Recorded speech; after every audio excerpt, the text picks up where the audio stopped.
Hi, my name's David, and back in September, we lost singer-songwriter Jimmy Buffett, and I wanted to wait a while to do this video because I wanted all the hoopla and all that to die down, so um, everybody could pay attention to how this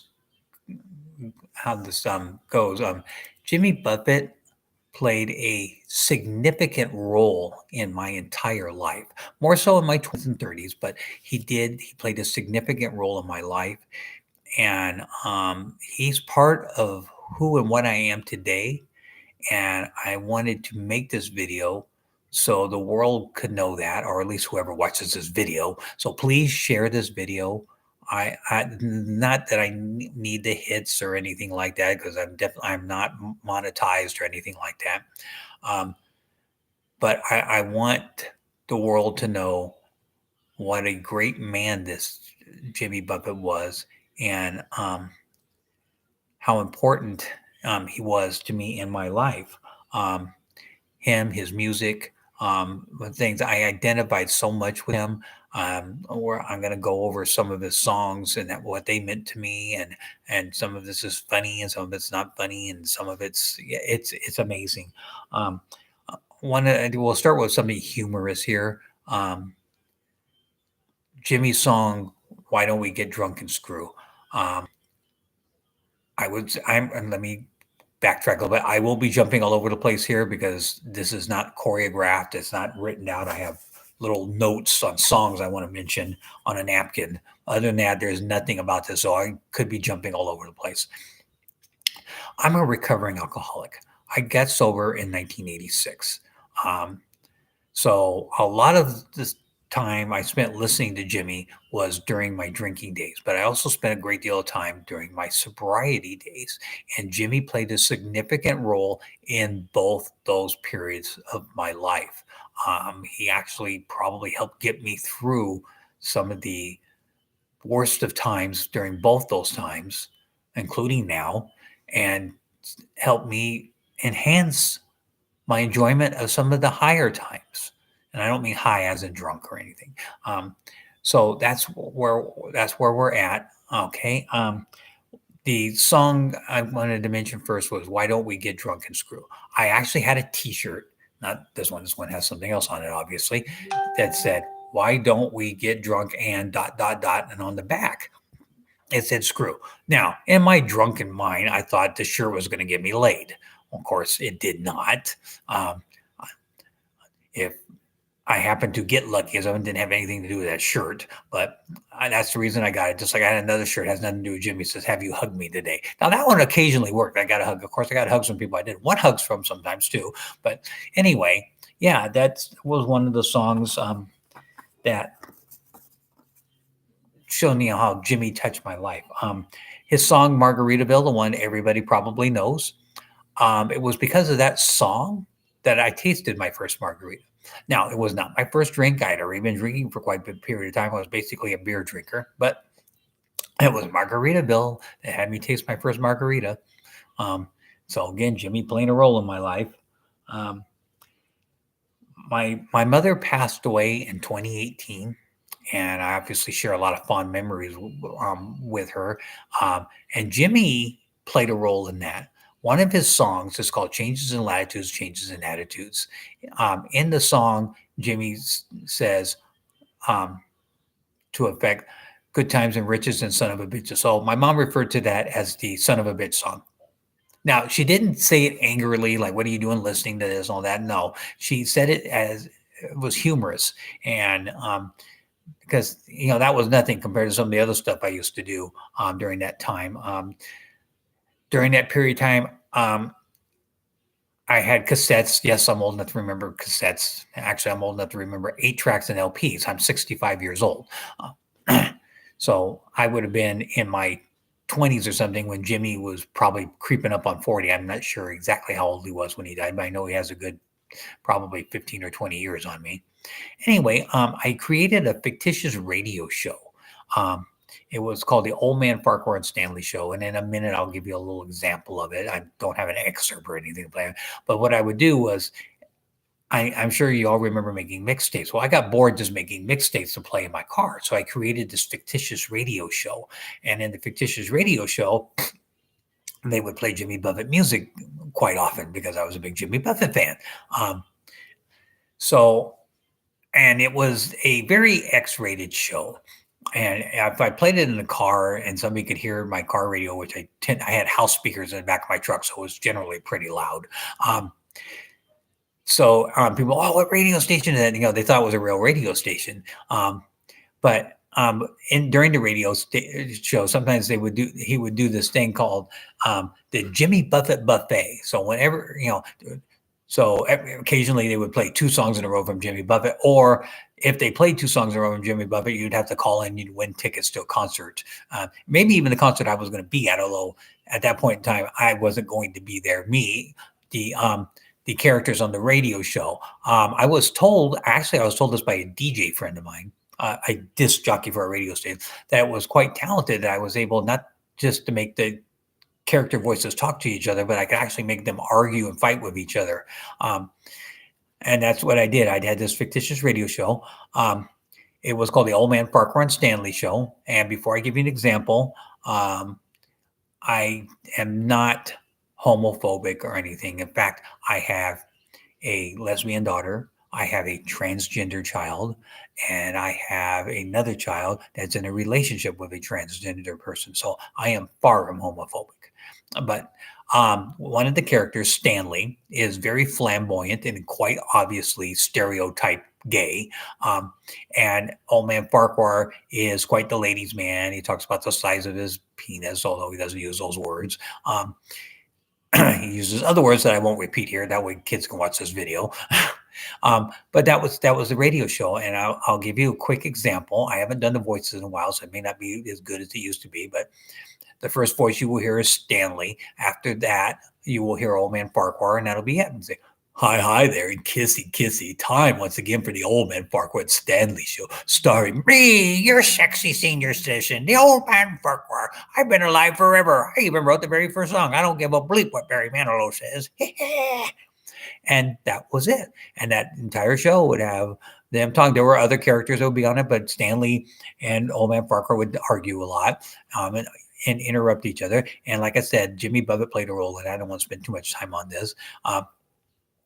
Because they would do the Jimmy Buffett thing, and because I like Jimmy Buffett songs so much that I would, play a lot of the songs. I went to a Jimmy Buffett concert.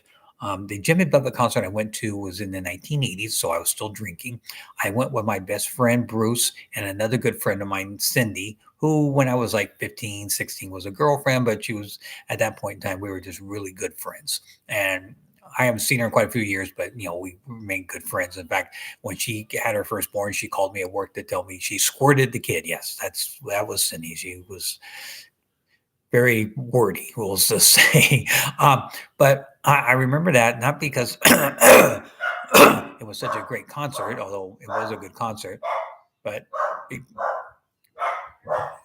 because it was a concert I shared with my friend Bruce, who passed away at age 30 in a car accident.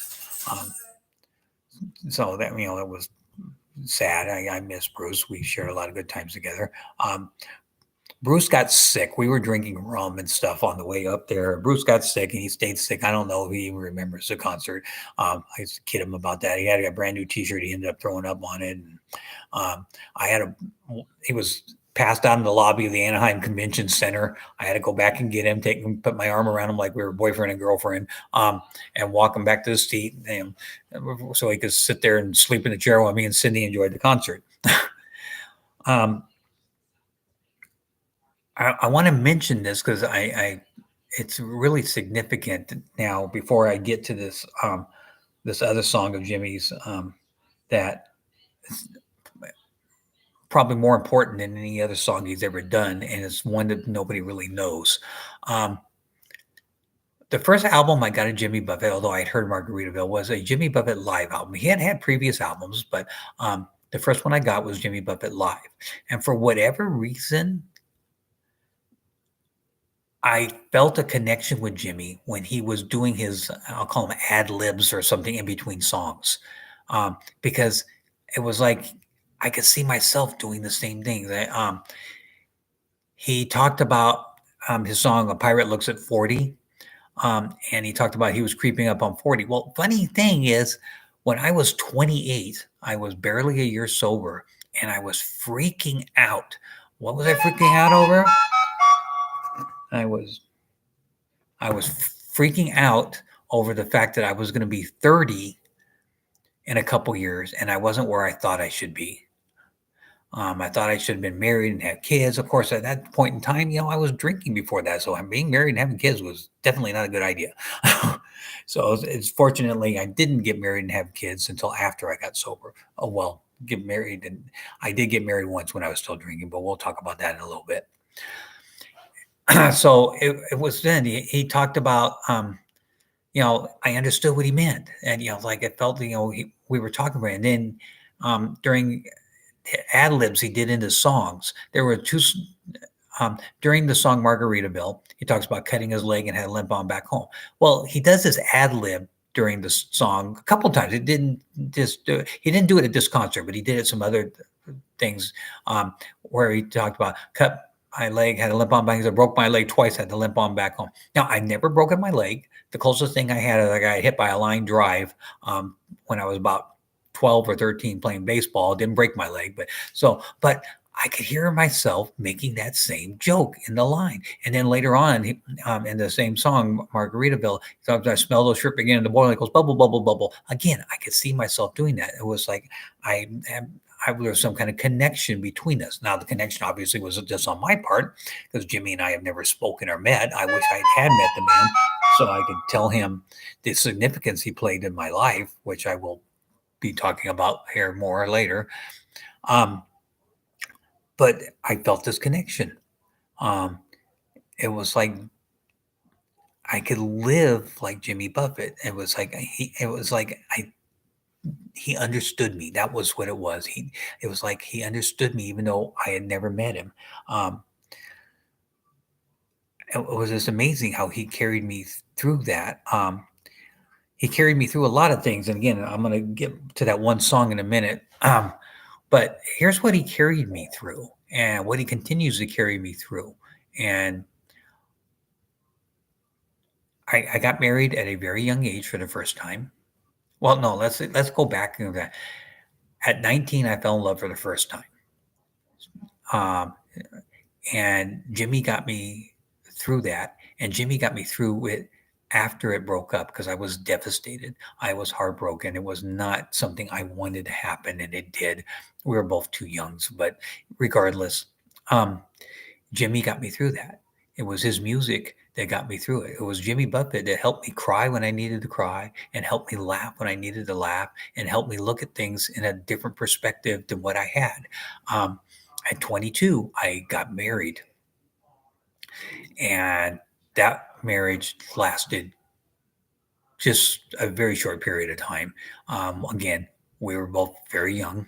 22, I think she was 16, and it was Jimmy that got me through that. I thought the world was coming down on me because shortly after that, my car caught fire and burned up, and I didn't have a car, and no wife, no kids. It was Jimmy that got me through it. He helped me cry. It was like he was patting me on the back, telling me, David, it's going to be okay. He got me through and helped me laugh. And later on, I got married again in my 30s and had children. Now, that marriage lasted 10 years. It ended. It ended due to infidelity, not on my part, on hers, but that's neither here and there. I don't want to blame her for anything now. It's been 30 years now. And it was Jimmy Buffett that got me through it. It was Jimmy Buffett that helped me cry. It was Jimmy Buffett that helped me laugh. And it was Jimmy Buffett that helped me forget and move forward. And Jimmy wasn't the only thing. Obviously, there were other factors. Even when I was getting sober, Jimmy played a role in my sobriety and my drinking. Through his music, but he's always been there. I got married again in 2003, and I'm still married. And things have been good and things have been bad. But it's Jimmy, his music, and what it's meant to me that helps me with both the good times and the bad times.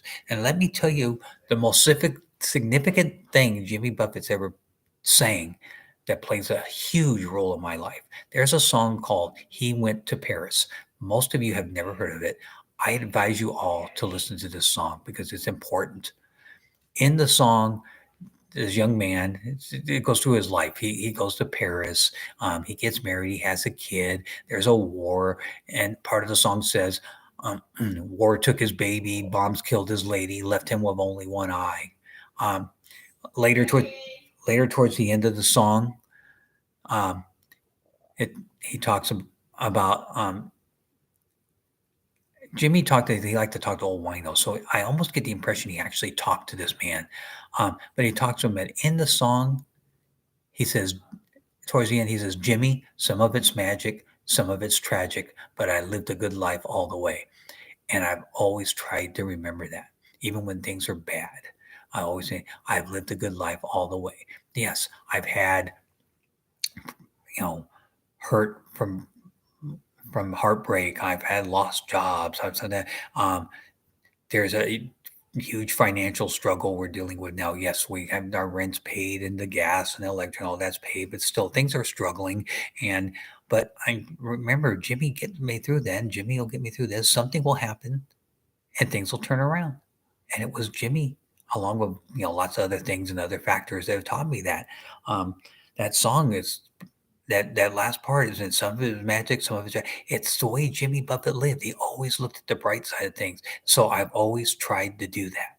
I've always tried to look at the bright side of things, even though things might be tough. Like even now, just trying to make ends meet is really, really hard. I'm trying to look at the bright side. There's something good. I my first love at 19. I'd try and look at all the good times we had and the things I learned and the bright moments and the first wife that things didn't end well. I try and look at the bright side and the good times we had and some of the positive memories, my things with my ex-wife. Um, some of the positive things that we did and we shared. We have 3 children together, so there's 3 positives right there. And my current wife, yeah, we're having some, there's some financial struggles and all that, but you know what? I can remember all the good things that we shared. I remember her smile and all that. And you know what? The thing that bothers me the most that Jimmy helps get me through. See, I don't care what I do for myself. I, my wife will tell you, I never buy myself anything. I don't. But the saddest thing, the thing that tears my heart apart, is there's things I know she wants that I can't provide for her because we're struggling. The economy sucks and everything else. Um, I recently started a new job. We're looking forward to maybe that turning things around. But in the meantime, you know what? We're doing the best we can. And, I know it's frustrating for her. She's been disabled now for a few years, so she can't work. And it's been a struggle. But Jimmy's been there. He taught me to look at the bright side of things. I think one of his last words he said to one of his kids is, "Don't let the party in." Everything was fun with Jimmy. Yes, he was responsible and he took care of things, but he was also partying. He liked to have fun. So I want you all to remember Jimmy Buffett in this manner.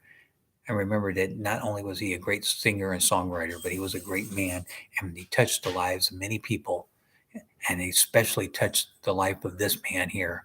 And I will continue to share that as much as I can. Please share this video so people understand how important Jimmy is and was and should remain so. God bless you, your family, and God bless Jimmy Buffett.